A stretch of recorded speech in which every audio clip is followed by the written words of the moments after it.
plus c'est à danser. Faut pas t'asseoir. Alléluia. Alléluia. Alléluia.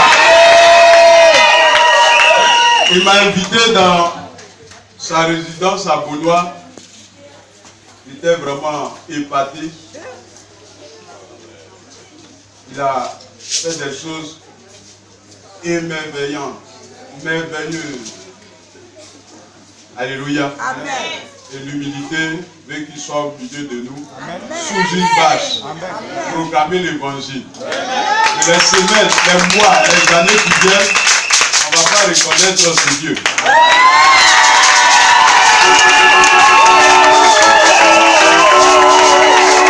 La dernière fois, si un ministre est passé ici, c'est qu'un président est en route. Alléluia. Parce que le ministre précède toujours le président. Alléluia. Donc, que Dieu nous bénisse. On va lui laisser le micro. Il va nous parler de la part du Seigneur.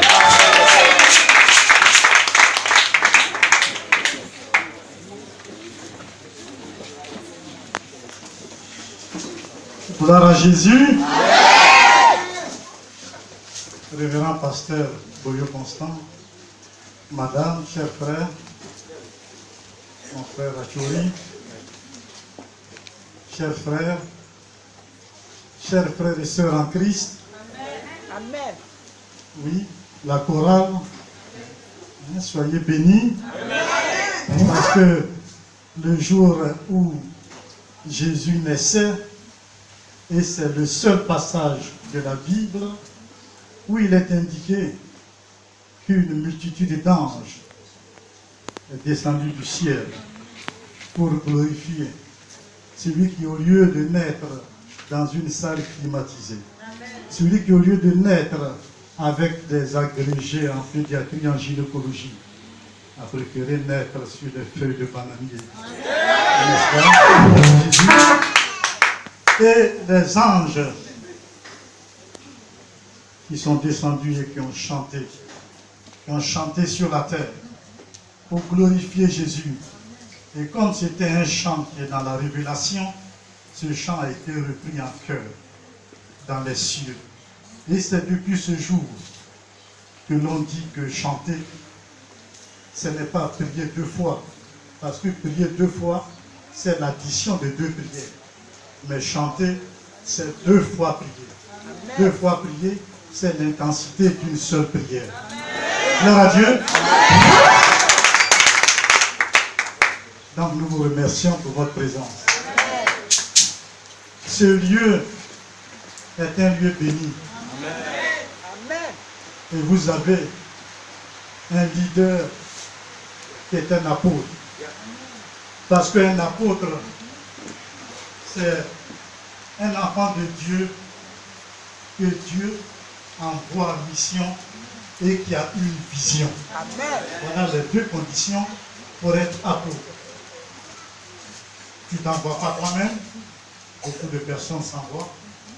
Non, il faut être envoyé par Dieu. Amen. Et il faut avoir une vision. Et je puis vous assurer que mon frère Constant Boyo a été choisi, envoyé par Dieu. Amen. Et il a une vision. Amen. Béni soit-il.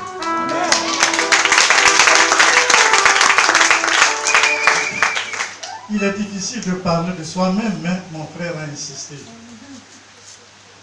faut que je rende témoignage. Amen.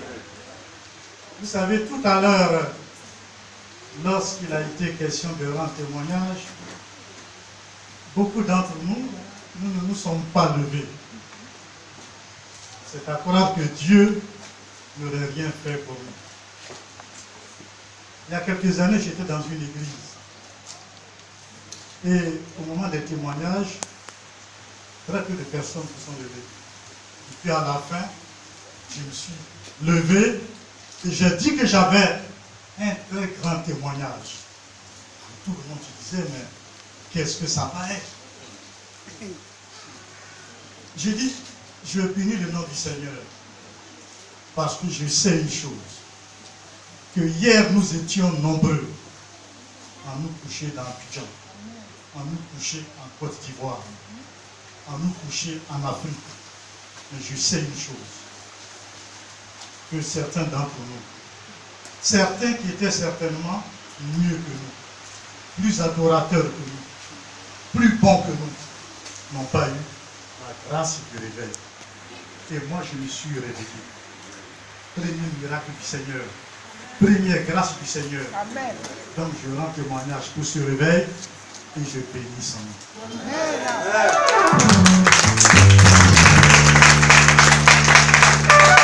Deuxième témoignage, parmi nous tous qui avions eu la grâce de nous réveiller, certains se sont réveillés paralysés, avec des courbatures, malvoyants, avec des douleurs intérieures. Moi, je me suis levé avec tous mes sens qui fonctionnent. Deuxième grâce du Seigneur. Je rentre là, je bénis son nom.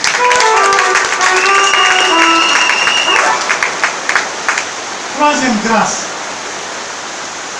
Nous tous, le matin, nous l'avons. Et je me suis souvenu que ma grand-mère est restée paralysée pendant 30 ans parce qu'en se lavant, elle a glissé et elle s'est cassée le corps du pénis. Moi, je me suis lavé, je suis sorti de la douche sans aucun incident, sans aucun accident. J'ai béni le nom du Seigneur.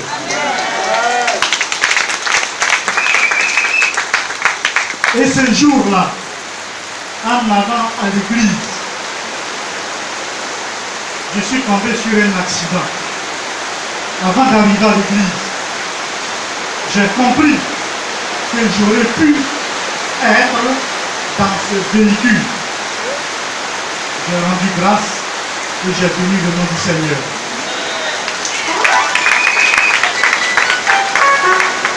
Ensuite, jusqu'à ce qu'on se lève pour rendre témoignage, je me suis souvenu qu'à un mariage, après le mariage civil, le couple est venu à l'église pour avoir la bénédiction nuptiale. Et pendant que le couple était à genoux, lorsqu'on a posé la question au mari, il ne répondait pas. On croyait qu'il était dans l'esprit. Mais monsieur venait de mourir à genoux. Après son mariage civil, il n'a pas pu dire oui à l'église. Il est mort à genoux. J'ai donc compris qu'étant entré à l'église, avant de me lever pour rendre témoignage, j'aurais pu également le rappeler. Encore une autre grâce du Seigneur. Voyez-vous, acclamons le Seigneur.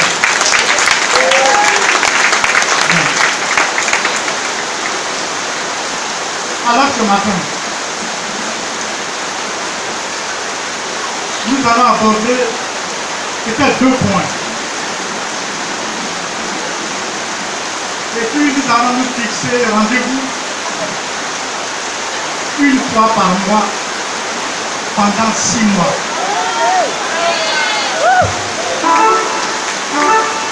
Parce que je sais une chose. Lorsque Dieu m'envoie devant une assemblée, avant la fin de l'année, tous les frères et toutes les sœurs de cette assemblée doivent travailler.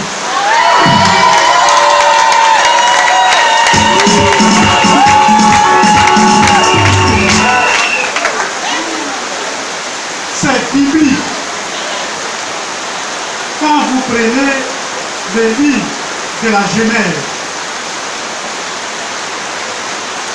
Dieu a créé le jardin d'Éden. Il mit Adam en lui disant, je te mets dans le jardin d'Éden pour que tu cultives la terre et que tu le gardes. Donc, le premier travail divin, c'est le travail du cultivateur. Cela nous permettra de comprendre Caïn et puis Abel plus tard. Dieu va nous demander une chose. Tu as cultivé quoi? Dans une assemblée, au nom de Jésus-Christ, on ne peut pas proclamer que l'or et l'argent appartiennent à notre Dieu. On ne peut pas dire que je suis gardien de ce que Dieu a créé. On ne peut pas dire que Dieu me fait obligation de cultiver quelque chose. On ne peut pas proclamer que Dieu bénit l'ouvrage des mains. Il n'y a pas de bénédiction à partir de zéro.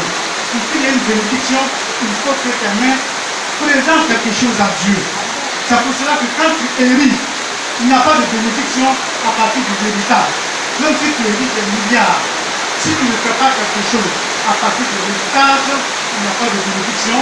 Et dans 6 mois, dans 1 an, tout va s'en venir. Gloire à Jésus.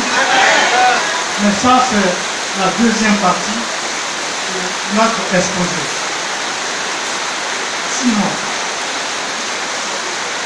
au commencement, la Bible dit quoi? Dans Jean, chapitre 3, verset 16, que Dieu a tant aimé le monde qui donna, c'est un don, il donna son Fils unique, afin que quiconque soit en lui ait la vie éternelle. Gloire à Dieu. Avant d'aller plus loin, qu'est-ce que c'est que la vie éternelle? La vie éternelle, c'est quoi?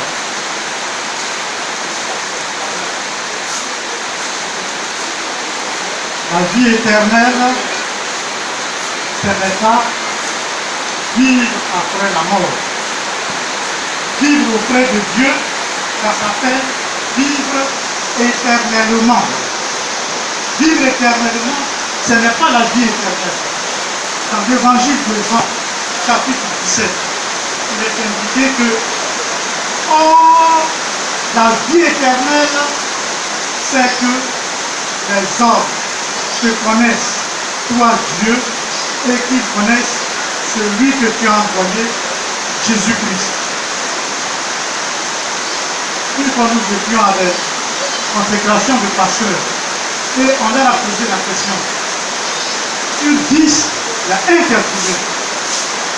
Parce que nous confondons vivre dans la félicité de Dieu après notre mort sur la terre, vivre dans le royaume céleste, ça s'appelle vivre éternellement. Mais quand on dit que Jésus-Christ est Seigneur et Sauveur, la Seigneurie de Jésus-Christ, c'est pendant notre vie, c'est sur la terre. Un Seigneur ne se coupe pas de ses sujets après leur mort. Un Seigneur prend soin de ses sujets pendant qu'ils sont en vie. Donc quand je dis que Jésus-Christ est mon Seigneur, je dis que dans le royaume de Satan, c'est le royaume de Dieu sur la terre. Pendant que je vis, je dois posséder tout ce qui appartient à mon Dieu. Ceux qui ne croient pas en Jésus doivent venir s'entêter auprès de moi et non pas d'inverse. Vous comprenez? Donc, la vie éternelle, c'est connaître Dieu le Père et connaître Jésus-Christ. C'est pour cela que vous allez bien comprendre quelque chose.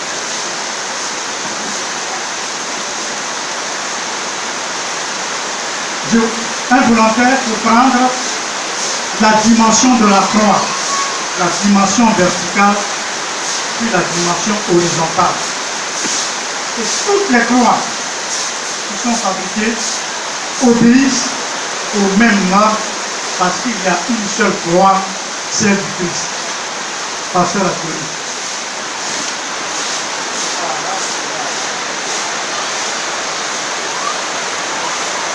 Un petit chant pendant. Dites un peu de musique. Comme ça ne va pas durer.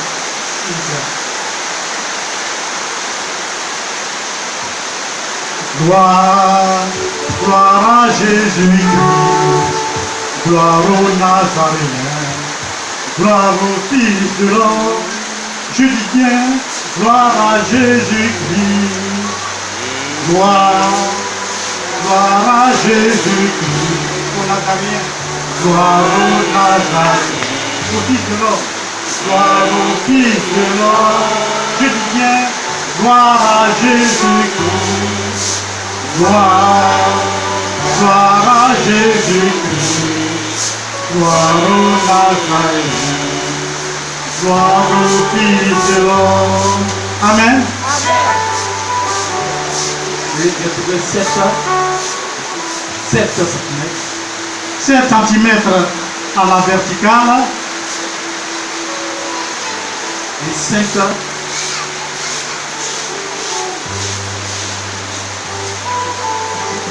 et 5 à l'horizontale. Là, la Jésus. Amen. Merci beaucoup. Ça veut dire quoi? La Bible déclare, Tous tribus d'Israël. nous avions 10 commandements, mais c'était trop. 1, 2, 3, 4, 5, 6, 7, 8, 9, 10, on ne se retrouvait plus. Alors, Dieu dit, je vais ramener ça à 2. Il y a un commandement, vous voyez dans le livre de Matthieu, Marc, qui est le plus grand de tous. Le premier commandement. Le premier commandement, il est vertical. Tu aimeras, tu adoreras Dieu le Père de tout ton âme, de tout ton esprit. Dieu le Père. Or, avant de lever la tête pour adorer, tu dois baisser la tête en repentance. Voici pourquoi Dieu permet que notre vie ait un mouvement privilégié, le mouvement de repentance et le mouvement d'adoration. Gloire à Dieu. Amen. Voici pourquoi, lorsque Jean-Baptiste a commencé à prêcher dans le désert, les premiers mots de Jean-Baptiste ont été « Repentez-vous, car le royaume des cieux est proche ». Jean-Baptiste est venu pour aplanir les sentiers. Lorsque Jésus-Christ eut fini de croître en croissance spirituellement, la Bible déclare que les premiers mots de Jésus-Christ, quand il a commencé à prêcher, c'était également « Repentez-vous », la repentance. Mais ça ne suffit pas. Et c'est pour cela que certains d'entre nous prient plus que les apôtres. Ils prient plus que les prophètes. Vous priez quelquefois plus que les pasteurs. Vous priez quelquefois plus que les évangélistes. Et vous avez l'impression que la situation s'aggrave. Vous avez l'impression que lorsqu'on dit que Jésus-Christ est à droite, que vous allez à droite, il vient au milieu. Et quand vous venez au milieu, il va à gauche. Vous dites, bon, je m'en vais à une retraite. Vous allez à la retraite. Vous laissez tout en présence de Dieu. Vous voulez venir pour rencontrer Jésus-Christ à gauche, on dit qu'il est passé derrière. Vous ne comprenez plus rien. Parce que vous priez trop, mais vous priez en raison d'un seul commandement. C'est ce qu'on appelle l'adoration verticale de Jésus-Christ. Là, parce qu'on a dit que le salut est individuel et personnel, il y a une grande déviation de la foi. Je suis parti à Fatima 5 fois. J'ai vu 5 fois le tombeau de Jésus. J'ai fait ceci. J'attends. J'ai des plaies aux genoux. Je n'ai jamais rien raté à l'église. Je suis à tous les programmes, etc. Pourtant, ma situation, en tout cas, si elle ne recule pas, on ne peut pas avancer. Ça ne suffit pas. Avant que Jésus ne vienne, la récompense était fonction de ton observance de la loi. Mais la grâce, Dieu fait grâce à qui il veut. La grâce n'est pas une récompense, c'est une faveur spontanée que Dieu n'a pas expliquée. C'est pour cela que lorsque Jésus est venu, l'adoration verticale ne suffit plus. Parce que ça devient simplement un pieu. Il n'y a pas de vie. Quand vous plantez quelque chose tout seul, il n'y a pas de vie là-dedans. Dieu lui-même gérait les hommes. Déçu, il est remonté. Parce qu'il n'y a pas d'embouteillage dans la Trinité. Il faut le noter, notre Dieu, il est trinitaire. Il y a Dieu le Père, il y a Dieu le Fils, il y a le Saint-Esprit. Il n'y a pas de palabre. Quand Dieu est là, au commencement de la création, l'Esprit de Dieu se mouvait sur les eaux. L'Esprit de Dieu.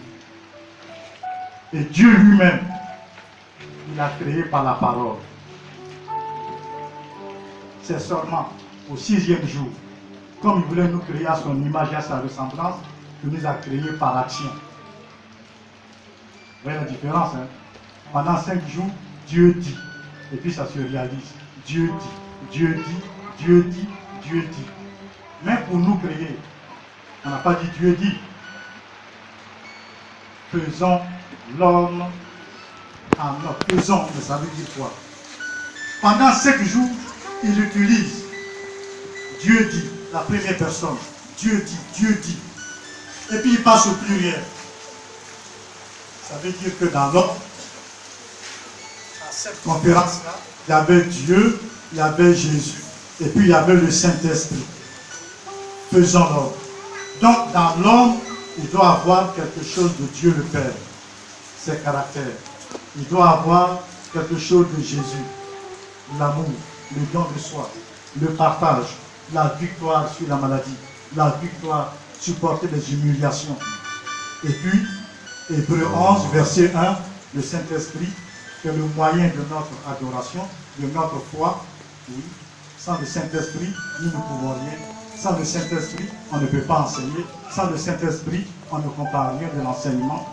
Voilà. Sans le Saint-Esprit, les anges ne peuvent pas porter à Dieu nos requêtes de supplication. Sans le Saint-Esprit, quand Dieu nous répond, les anges, la définition des anges, ce que c'est des envoyés de Dieu pour accomplir le ministère en faveur des héritiers du salut que nous sommes. Quand on met une lettre à la poste, quand tu veux écrire au président, tu ne vas pas quand même donner ça. Le président ne te donne pas la réponse. Entre la lettre et puis la réponse, il se passe quelque chose. Mais c'est pareil. Tout ce qui est sur la terre, tout ce qui est dans le temporel est l'image du spirituel.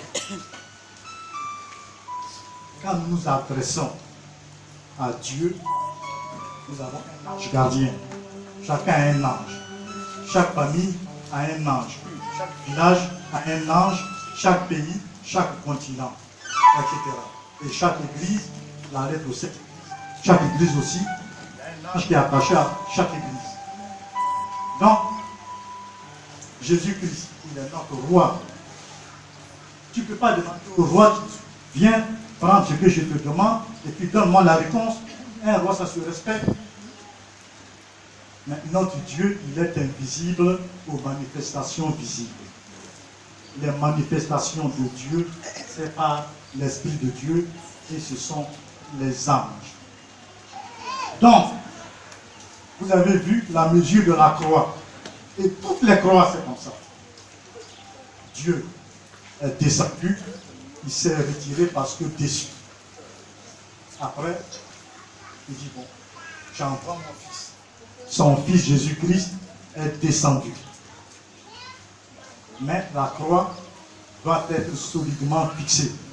Et comme avant que Jésus ne descende, où il y a eu une existence terrestre, il fallait donc qu'il descende dans les ténèbres pour fixer, pour demander à ceux qui ont vécu avant Jésus, si vous m'aviez connu, m'auriez-vous accepté, pour qu'ils ressortent du tombeau avec eux.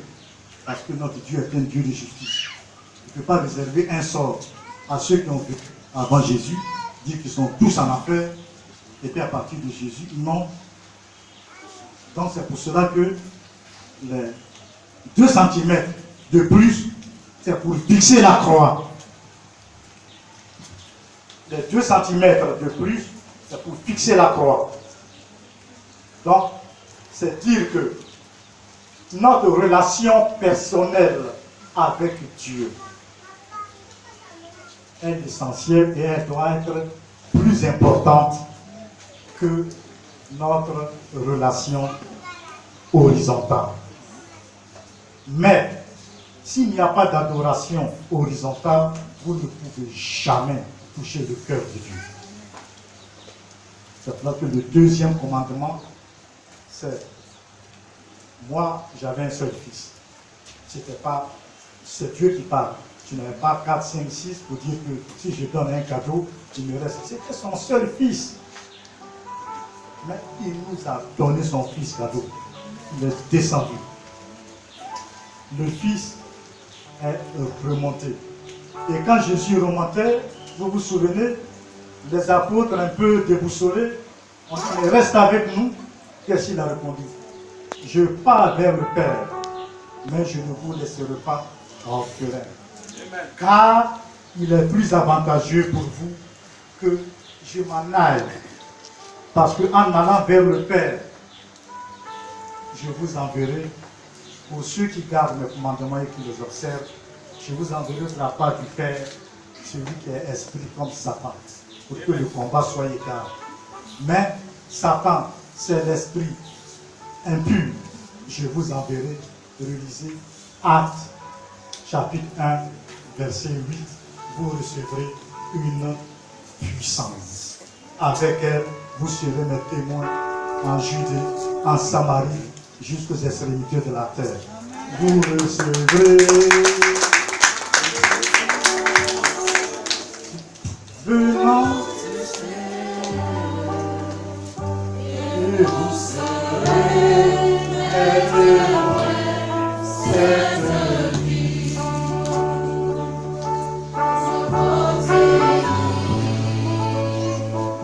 Dans ce continent,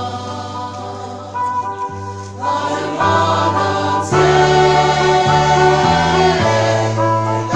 sans toucher. Oui, vous avez blessé mon cœur. Arrêtez. Ça, c'est de la magie. Ce que vous chantez là, c'est de la magie. Au lieu de toucher mon cœur, vous avez blessé mon cœur. Ouvrez la Bible. Acte 1, verset 8, et puis ensuite, chapitre 2. Ce n'est pas le chant que Dieu nous a demandé de chanter. Et c'est ça le drame des chants. Lorsque un chanteur ou une chante conçoit une chanson, tu es libre. Si c'est ton inspiration, tu vas au bord de l'eau et puis tu as une inspiration d'accord. Mais si tu veux chanter la Bible, Dieu dit, car à celui qui va retirer un iota ou qui va ajouter un iota à ma parole, tu es obligé de chanter la Bible. Amen. Donc ce chant, d'après la Bible, Acte 1, verset 8, la promesse du Saint-Esprit, vous recevrez une puissance. Avec elle, vous serez mes témoins en Judée, en Samarie, jusqu'aux extrémités de la terre. Mais c'est une promesse. Comment tu peux toucher les cœurs et guérir les malades si cette promesse ne s'est pas réalisée? C'est qu'il y a quelque chose. Je dis, ma soeur, dimanche, je veux manger de la sauce arrachée. Je vais te donner 10 000 francs pour aller au marché. Je ne te donne pas les 10 000 francs. Pourtant, le dimanche, la sauce est prête, je viens manger. C'est qu'il s'est passé quelque chose. Ou bien tu as pris les 10 000 francs de ta poche, mais ce n'est pas ce que j'ai promis. Ou bien tu allais faire le marché à crédit, mais ce n'est pas ce que j'ai promis. On se comprend? Amen. Ce que Jésus a promis, vous recevrez une puissance. Donc, on doit vérifier si après cette promesse, il y a toujours un temps entre une promesse et sa réalisation. Mais elle se réalise toujours. Amen. Et puis, Dieu a promis quoi? Une puissance. Ça veut dire qu'on doit recevoir ça de manière forte, de manière violente. Et puis 3, avec cette puissance, vous serez mes témoins en Judée. Vous serez mes témoins à Yopougon, en Côte d'Ivoire, en Afrique, sur tous les continents. Or, pour être témoin de quelque chose, pour rendre témoignage, il faut être là au moment où la chose se réalise. Ça veut dire que lors de la réalisation de la promesse du Saint-Esprit, il devra avoir un échantillonnage de la population de la terre pour que chacun aille rendre témoignage. Gloire à Dieu. Amen. On continue. Acte 1. On change la page. Bon. Chapitre 2. Acte 2. Voilà. La réalisation de la puissance. Ils étaient tous rassemblés en un même lieu et tout à coup survint un vent impétueux, c'est une puissance, et quelque temps après, ils se détachèrent des lames semblables à des lampes de feu sur la tête de chacun d'eux. Et ça ne suffit pas. Le Saint-Esprit est sur ta tête. Pour agir, pour toucher le cœur, pour guérir, il faut qu'il entre en toi. Donc, ensuite, ces lames semblables à des lampes de feu entrèrent en tout ce qui était là, des démons, des croyants, des mécréants, dans tout ce qui était là, ont reçu le Saint-Esprit. À partir de là, chacun parlait dans sa langue, mais comme le Saint-Esprit était en eux, chacun comprenait pourtant ce qui n'était pas dit dans sa langue. Gloire à Dieu. Amen. Lisez. Le jour de la Pentecôte, ils étaient tous ensemble. Ils étaient tous ensemble dans le même lieu. dans le même lieu. Tout à coup, il vint du ciel un bruit, Il vint du ciel un bruit, comme celui d'un vent impétueux, et il remplit toute la maison où ils étaient assis. un bruit, pas un petit bruit, mais comme celui tsunami, ouragan, un vent impétueux, un vent violent. Parce que ce qui a été promis, ce n'était pas une petite puissance, c'est la puissance des puissances. Le Saint-Esprit, c'est ce qui a été promis. Donc ça vient comme un vent impétueux. Ça dérange tout, mais ça ne garde rien. Amen. Gloire à Dieu. Des langues semblables à des langues de feu leur apparurent séparées les unes des autres, et ils se posaient sur chacun d'eux. Le Saint-Esprit est là. Jésus est remonté, mais le Saint-Esprit n'est jamais remonté. Il est là. C'est pour ça qu'il y a un chant qui dit Saint-Esprit. Non. Saint-Esprit.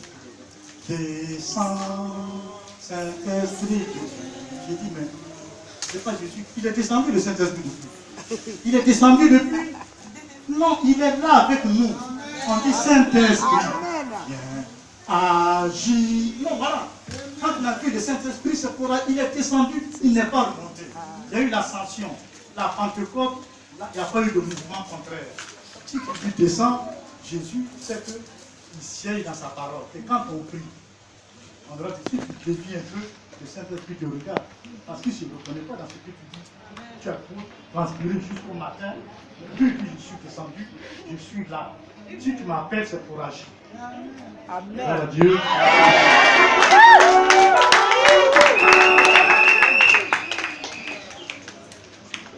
Et ils furent tous remplis du Saint-Esprit et se mirent à parler en d'autres langues, Amen. selon que l'Esprit leur donnait de s'exprimer. De s'exprimer. Et puis, il parlait en d'autres langues. Les autres. Or, il y avait en ce jour à Jérusalem des Juifs, des hommes pieux de toutes les nations Mais ensuite, qui sont sous le ciel. Au bruit qui eut lieu, la multitude accourut. Amen. Des Juifs, mais des gens de toutes les nations qui sont sur la terre. Donc, tous les féticheurs, des magiciens, en fait, ils sont tous venus. Parce que Jésus, quand il pleut, la pluie tombe sur tout le monde. Gloire à Dieu. Amen. Jésus, quand il vient agir, il ne distingue pas. C'est vrai que nous-mêmes, quand on fait des péchés, on va en repentance, il fait comme s'il ne nous a jamais vu. Comme si on n'a jamais péché. Tu quittes Jésus, tu vas faire n'importe quoi pendant 5 ans. Quand tu reviens, il te sourit, il t'ouvre les bras. Il fait comme si tu n'as jamais péché. Il est là pour tout le monde. Amen. C'est nous qui avons des problèmes avec Jésus, mais Dieu n'a pas de problème avec nous.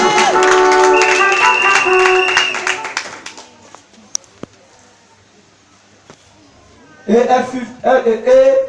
elle fut confondue parce que chacun les entendait parler dans sa propre langue. Gloire à Dieu. Amen. Amen. Ils étaient tous dans l'étonnement. Vous avez compris?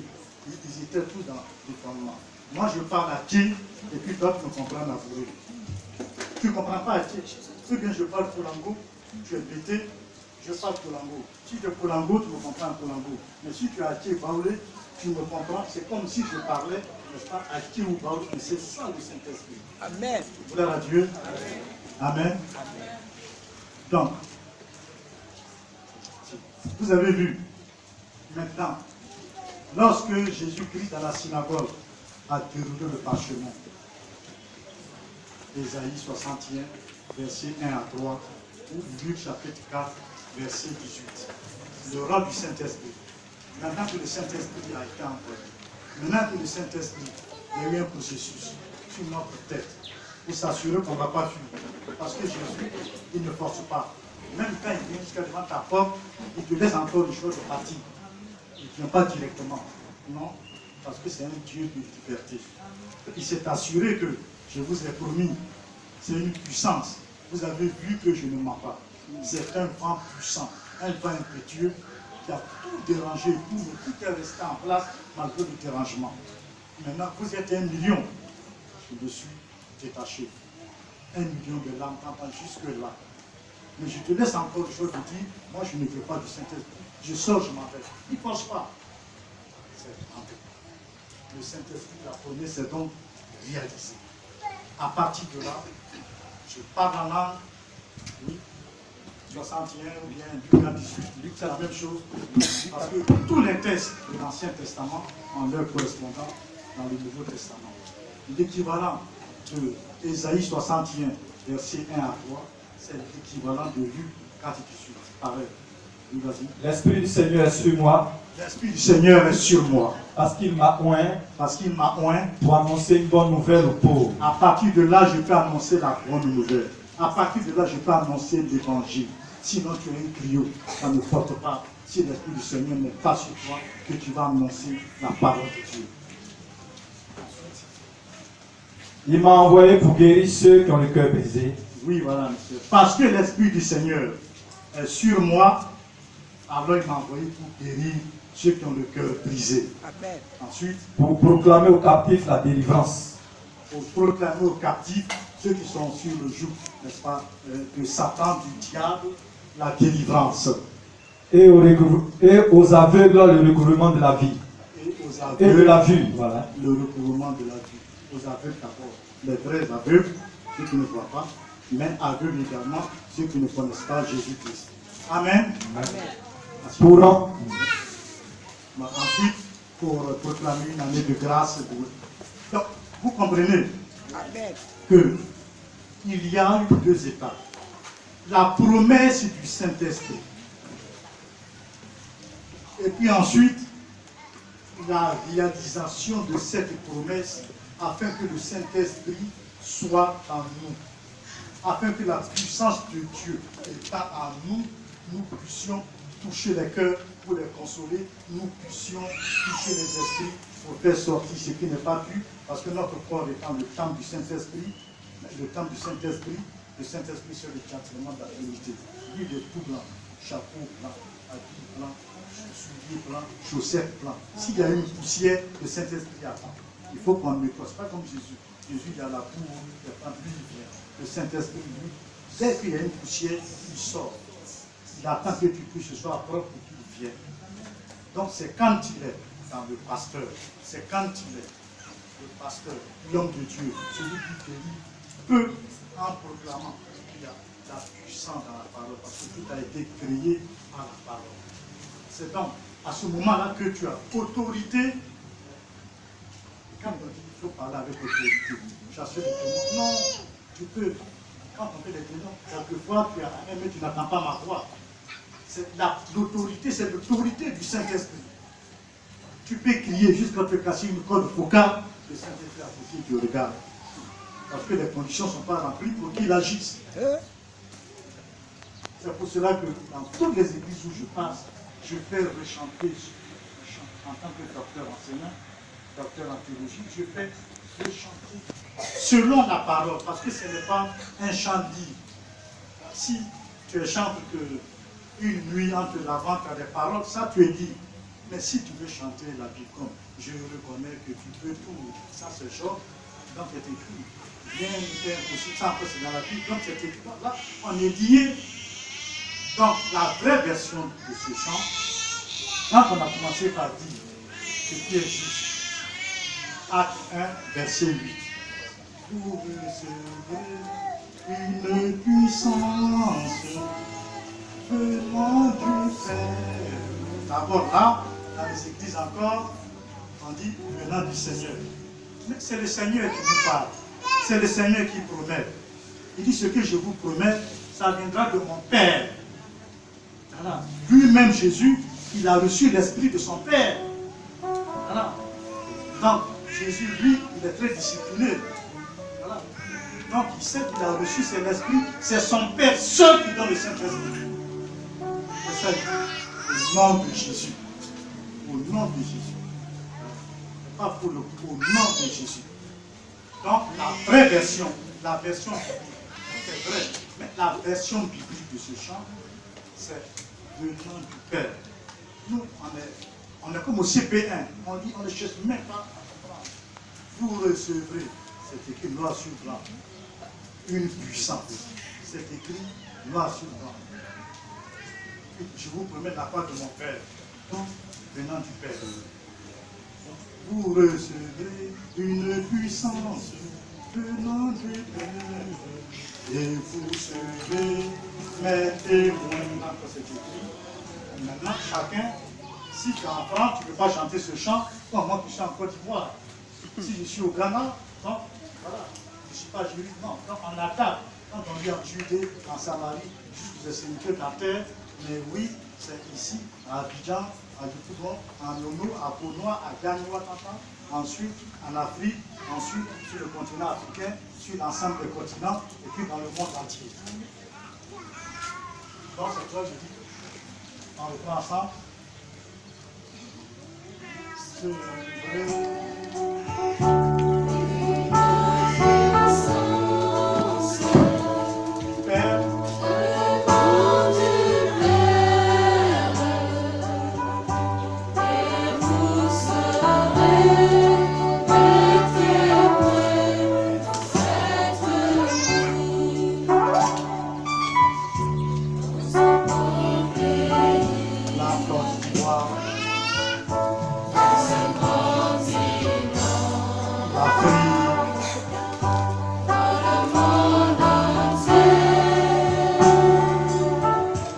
Père, l'Esprit sur vous, l'Esprit en vous, glorifions Jésus. Acte 2 maintenant, on a chanté Acte 1, verset 8. Donc, après Acte 1, maintenant nous sommes rassemblés dans le même lieu. Et puis dans l'Esprit, le vent impétueux et les lampes semblables, les lampes se détachent, sont donc sur nous. Mais pour que le Saint-Esprit bouge, pour que ce que le pasteur te dira puisse avoir une puissance, pour que ça puisse agir en toi, il faut que le Saint-Esprit, cela entre en toi. Donc, ça entre en toi. C'est à partir de là maintenant que ce que ton frère ou ta soeur te dit au nom de Jésus peut toucher ton cœur, et parce que peut guérir les malades, peut chasser les démons. Donc, ce que vous ajoutez, et c'est le plus grand cadeau. Vous savez, un chrétien, Jésus-Christ allait de lui en lui, il enseignait. Il commençait toujours par enseigner. Un homme qui n'est pas enseigné est un danger. Un politicien qui n'est pas enseigné est un danger pour sa société. Partout, un chrétien qui n'est pas enseigné, il s'élève. Dès qu'on parle de Dieu, on dit oh Marie, il est fâché, il s'en va. Il a peur d'entrer à la mosquée. Pourtant, le diable, quand on lui le dit, il a assis avant de pouvoir. Moi, je suis à tout faire. Quand on me dit une féticheuse sort, je vais là-bas. Parce que je sais que je vais convertir quelqu'un. J'ai pu assister à la mosquée, rosicruciens, mais je n'ai jamais flirté une seconde avec la rose courante. Amen. Mais je fais là. Si on se retrouve entre nous chrétiens, on est déjà avec Jésus. Donc il n'y a pas de croissance numérique de l'église de Jésus-Christ. Donc ici on se retrouve. Non. Et comme je fais confiance à mon Saint-Esprit, Amen. Je peux rester au milieu de vos chrétiens. Et je suis resté bien au milieu de vous. Je suis resté en Europe pendant 10 ans, mais je n'ai jamais bien perdu. Et je ne crois pas d'accord parce que je ne fais pas. Je ne fais pas parce que je ne peux pas venir au nom de Jésus. Amen. Voyez-vous? Donc c'est ça.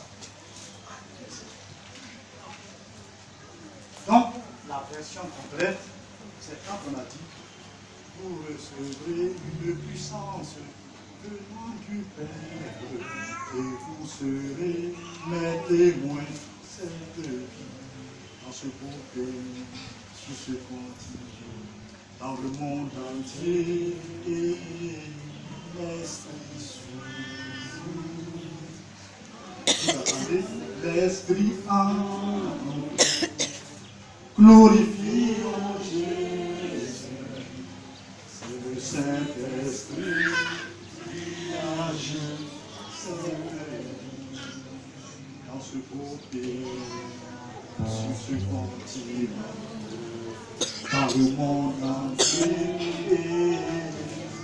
Elles sont touchées, oui, moi je peux, les malades guéris. Glorifions Jésus.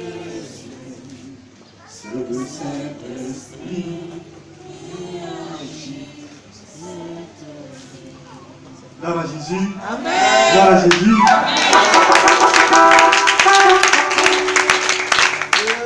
Maintenant, je prends 5 minutes. Vous savez,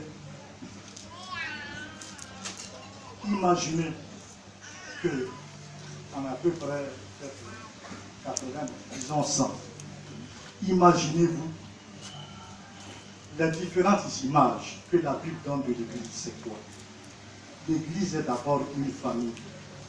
Ensuite, l'Église est un hôpital. Ensuite, l'Église est une école. S'il n'y a pas ces 3 choses, c'est qu'il y a quelque chose qui manque dans l'Église de Jésus-Christ. Vous comprenez? Dans une famille, père, mère, soeur, frère, cousin, cousine. Dans une famille offre quoi à ses membres? D'abord, le logement. On habite ensemble. Si on habite ensemble, une famille a un chef, non? C'est ça, non? Jésus-Christ est le chef de l'Église. Ici, notre chef est le pasteur pour lui. Le chef de famille, même s'il est au chômage, il doit prendre soin de sa femme. Il doit donner à manger, à boire. Si quelqu'un est malade, il doit soigner. S'il y a des enfants à mettre à l'école, il doit les mettre à l'école. En venant dans cette église, nous formons ici une famille en Jésus-Christ. Amen. Amen. Donc, dans une famille, je ne peux pas passer mon temps. Et je n'ai pas le droit, sinon j'ai plus le Saint-Esprit, à prier ensemble pendant des heures, pendant des jours, pendant des mois, pendant des années, à faire des retraites ensemble, des programmes ensemble. Et pendant ce temps, peut-être que moi je mange 3 fois par jour, mais ma soeur qui mange une fois tous les 3 jours. Est-ce que c'est juste? Pendant que moi, j'ai une chambre avec, j'ai une résidence avec 5 chambres, mon frère qui est là, ils sont 5 dans une chambre.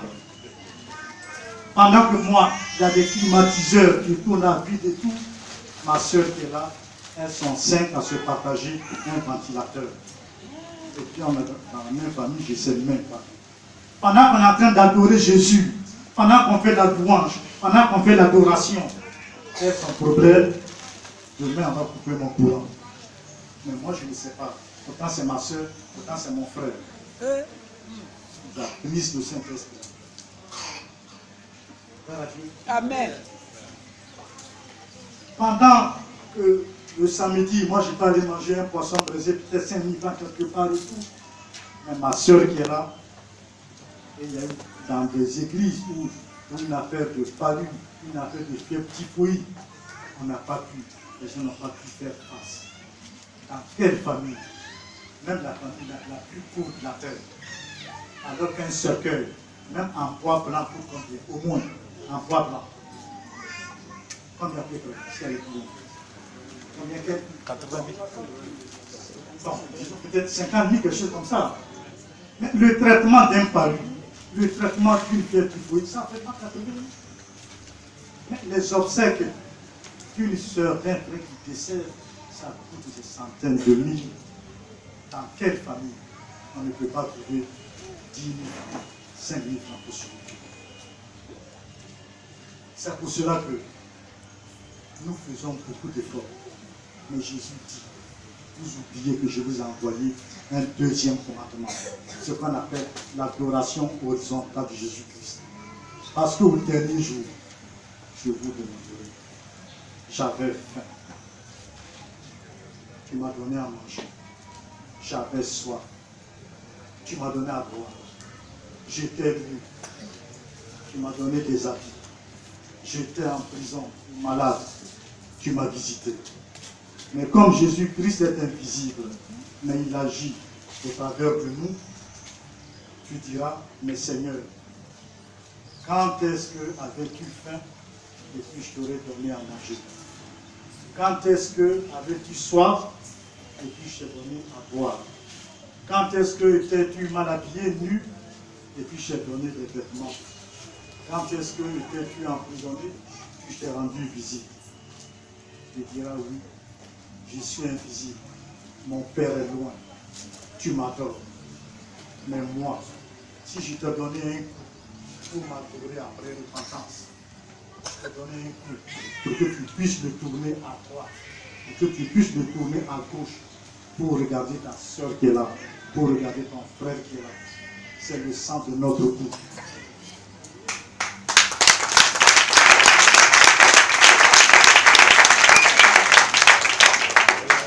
À chaque fois que tu l'as fait à l'un de ces petits, chaque fois que tu as donné à boire, à manger, chaque fois que tu as consolé une soeur ou un frère, c'est moi que tu fais. Gloire à Dieu.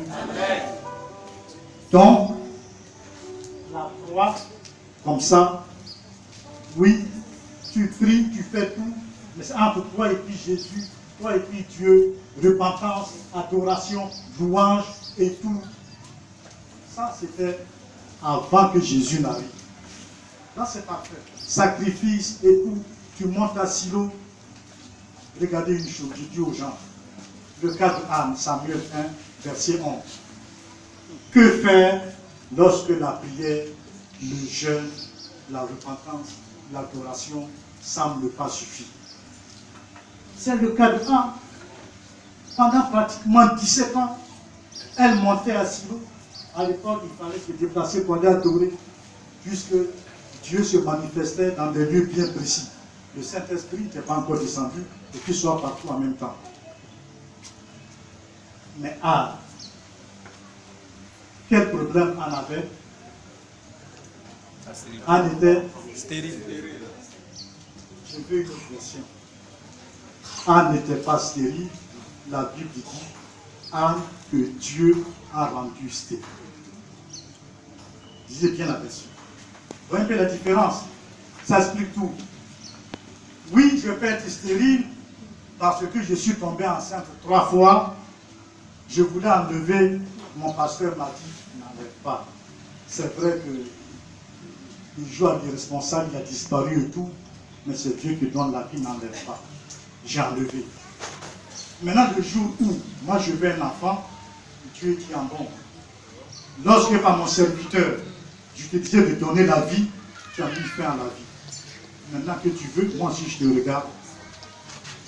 Donc, quand on prie pour des femmes qui n'enfantent pas, tant que l'Esprit de Dieu ne te dit pas la cause, pour une, il ne s'agit qu'une repentance. Parce qu'elle a une relation, un conflit personnel, elle n'a pas écouté la voix du Seigneur. L'homme de Dieu lui a dit, c'est vrai, il y a des sœurs qui sont dans des situations plus difficiles que toi, elles n'ont pas enlevé, donc n'enlève pas. Dieu donnait la vie, tu n'as pas voulu. Maintenant que tu veux la vie, Dieu dit, je ne te donne pas. Donc pour ça, faites toutes les requêtes, toutes les prières du monde. Si la personne, 3 femmes qui n'ont pas d'enfants, une, c'est parce que, 1, 2, 3 fois, elle a enlevé. Elle a eu l'avertissement de Dieu de ne pas enlever. Quand tu ne sais pas, Dieu tient compte. Mais quand tu sais, quand tu vas trouver, n'est-ce pas, ton directeur de conscience, il te dit, c'est vrai, moi-même je n'ai rien, on va se battre, ça va aller. Malgré ça, tu enlèves le jour où, maintenant toi, tu estimes que, maintenant je veux un enfant, Dieu t'attend. Parce qu'au commencement, était la repentance. Les premiers mots de Jean-Baptiste, c'est repentez-vous.